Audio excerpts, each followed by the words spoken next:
বেশ কদিন ধরেই আলোচনার মধ্যে আবারও নতুন করে কিন্তু আলোচনার জন্ম দিল জাতীয় পার্টি, বিশেষ করে জাতীয় পার্টির চেয়ারম্যান জিএম কাদের, গোলাম মোহাম্মদ কাদের ও তার স্ত্রী শরীফা কাদেরের দেশ থেকে কিন্তু নিষেধাজ্ঞা দিয়েছে আদালত। মূলত বৃহস্পতিবার দুর্নীতি দমন কমিশনের এ সংক্রান্ত আবেদনের পরিপ্রেক্ষিতে কিন্তু ঢাকা মহানগর ভারপ্রাপ্ত সিনিয়র স্পেশাল জজ আদালতের বিচারক ইব্রাহিম মিয়া এই আদেশ কিন্তু দেয়। এবং জেনে থাকবেন বেশ কিছুদিন ধরেই কিন্তু রাজনীতিতে আলোচনার কেন্দ্রে এবং বেশ আলোচনার জায়গা তৈরি করেছে জাতীয় পার্টি, বিশেষ করে গণ অধিকার পরিষদের নেতাকর্মীদের সঙ্গে জাতীয় পার্টিদের নেতাকর্মীদের ধাওয়া পাল্টা ধাওয়ার ঘটনা এবং সবশেষ আইন শৃঙ্খলা রক্ষাকারী বাহিনীর যে অবস্থান এবং অ্যাকশনে, তারপরেই কিন্তু নতুন করে আবারও আলোচনায় জাতীয় পার্টি, যেখানে আন্দোলন এবং বিক্ষোভের দাবি উঠেছিল জিএম কাদেরকে গ্রেফতার এবং আওয়ামী লীগের শরিকে 14 দল সহ জাতীয় পার্টিকে নিষিদ্ধের দাবি যখন উঠেছিল, ঠিক তখন কিন্তু আমরা লক্ষ্য করেছি যে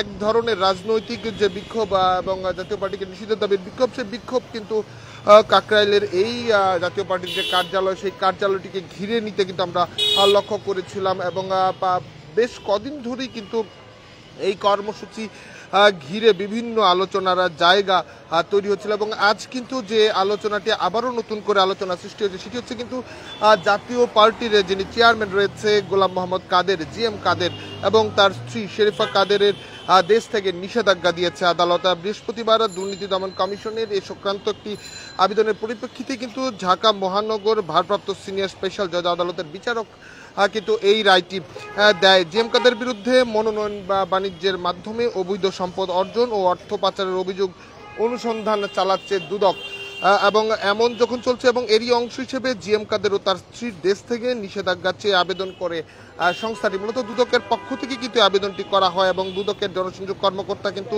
গণমাধ্যম কর্মীদের এই তথ্যটি আসলে নিশ্চিত করেছেন, যেমনটি আমরা দেখছিলাম বেশ কদিন ধরে। এবং এরই মধ্যে আজকেই কিন্তু সকালে এই রায়টি এবং এই নির্দেশনাটি কিন্তু গণমাধ্যমকে জানানো হয়।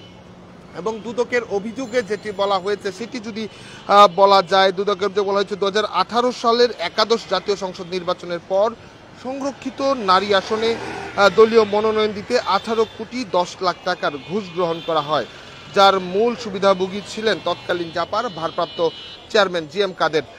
এই অভিযোগটি কিন্তু আসলে দুদকের যে অভিযোগটি রয়েছে সেই অভিযোগের তালিকায় কিন্তু ব্যাখ্যায় কিন্তু এমনটি দাবি করা হয়েছে। এবং অভিযোগে আরও বলা হয়, চুক্তি অনুযায়ী অর্থ পরিশোধ না করায় অধ্যাপক মাসুদা এম রশিদ চৌধুরীকে দলীয় পদ থেকে সাময়িক বরখাস্ত করা এবং তার স্থলে জিএম কাদেরের স্ত্রী শরীফা কাদের সংসদ সদস্য হন। এই অভিযোগগুলোকে কিন্তু আমলে নিয়ে আদালত এই দুর্নীতির অনুসন্ধানের প্রেক্ষিতে দুদকের করা অভিযোগের প্রেক্ষিতে কিন্তু জিএম কাদের সহ তাদের নেতাকর্মীদের এবং এই বিষয়গুলো আলোচনা নিয়ে কিন্তু জিএম কাদের এবং তার স্ত্রী দেশ থেকে কিন্তু নিষেধাজ্ঞা জারি করা হয়। এবং অভিযোগে আরও বলা হয়েছিল, জিএম কাদের জালিয়াতির মাধ্যমে জাতীয় পার্টির চেয়ারম্যান হন এবং দলীয় পদ বাণিজ্য ও মনোনয়ন বাণিজ্যের মাধ্যমে বিপুল অর্থ সংগ্রহ করে, যা পরে বিদেশে পাচার করা হয়। জাতীয় পার্টির কেন্দ্রীয় কমিটি 301 সদস্য বিশিষ্ট হলেও বর্তমানে 600 থেকে 650 জনকে অন্তর্ভুক্ত করা হয়, যা পদ বাণিজ্যের প্রমাণ। এবং অন্যদিকে 2024 সালের দ্বাদশ জাতীয় সংসদ নির্বাচনে দাখিল করা হলফনামা অনুযায়ী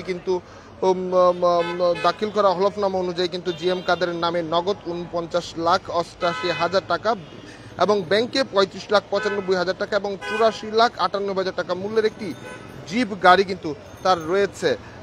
এছাড়া তার স্ত্রী শরীফা কাদেরের নামে নগদ 59,59,000 টাকা এবং ব্যাংকে 28,09,000 টাকা এবং 80 লাখ টাকা মূল্যের তারও একটি জিপ গাড়ি রয়েছে। তার স্থাবর সম্পদের মধ্যে লালমনিরহাট ও ঢাকার জমিরও প্লেট রয়েছে। এই অভিযোগগুলো যখন রয়েছে তখন এছাড়া 1996 সালে প্রথম সংসদ সদস্য নির্বাচিত হওয়া জিএম কাদের জাতীয় সংসদের বিরোধী দলীয় নেতা হিসেবেও কিন্তু দায়িত্ব পালন করেছেন। এবং এছাড়া যদি বলা যায় 2009 থেকে 14 সাল পর্যন্ত বেসামরিক বিমান ও পরিবহন ও পর্যটন মন্ত্রণালয় বাণিজ্য মন্ত্রণালয়ের মন্ত্রী ছিলেন তিনি। তবে এই সব মিলিয়ে এক ধরনের যখন অভিযোগ, তখন কিন্তু আদালত থেকে নিষেধাজ্ঞা, তারা দেশ থেকে নিষেধাজ্ঞা কিন্তু দেওয়া হয়েছে। যখন এর আগে যদি বলা যায় গণ অধিকার পরিষদের নেতাকর্মী যারা রয়েছেন তারা কিন্তু বিক্ষোভ করছিলেন এবং তাদের দাবি তোলা হয়েছিল জিএম কাদেরকে গ্রেফতারের দাবিতে তারা কিন্তু বিক্ষোভ করছিলেন। অন্যদিকে তারাই কিন্তু আবার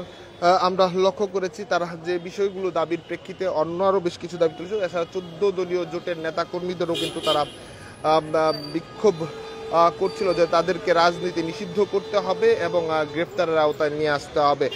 তখন এই রকম যখন আলোচনা, তখন রাজনৈতিক দলগুলোর সঙ্গেও কিন্তু ডক্টর মোহাম্মদ ইউনূস প্রধান উপদেষ্টা অন্তর্বর্তীকালীন সরকার তিনি বৈঠক করেছেন, যেখানে বিএনপি, জামাত, এনসিপির সঙ্গে প্রথম দিনের যে বৈঠক, সেই বৈঠকেও কিন্তু প্রেস সচিব যিনি রয়েছেন প্রধান উপদেষ্টা তিনি কিন্তু জানিয়েছেন এক এক দল আসলে জাতীয় পার্টিকে নিষিদ্ধের বিষয়ে এক এক রকমের অবস্থান জানিয়েছেন। অন্যদিকে পরবর্তীতে 7টি দলের সঙ্গে যে বৈঠক, সেখানেও এই বিষয়গুলো আলোচনা হয়েছে। তবে ডক্টর প্রধান অন্তর্বর্তীকালীন সরকার সবকিছুই আসলে নজরদারিতে রাখছেন বলেও কিন্তু জানিয়েছেন। এবং এরই মধ্যে দুদকের করা অভিযোগের প্রেক্ষিতে জিএম কাদেরের দেশ থেকে এবং তার স্ত্রী নিষেধাজ্ঞা দিয়েছে এবং এটি নতুন করে আলোচনার জায়গা তৈরি করেছেন।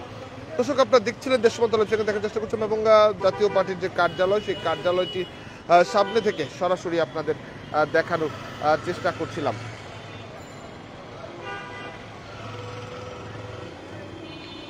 পরবর্তী আপডেট পেতে দেশ রূপান্তরের সঙ্গে থাকুন।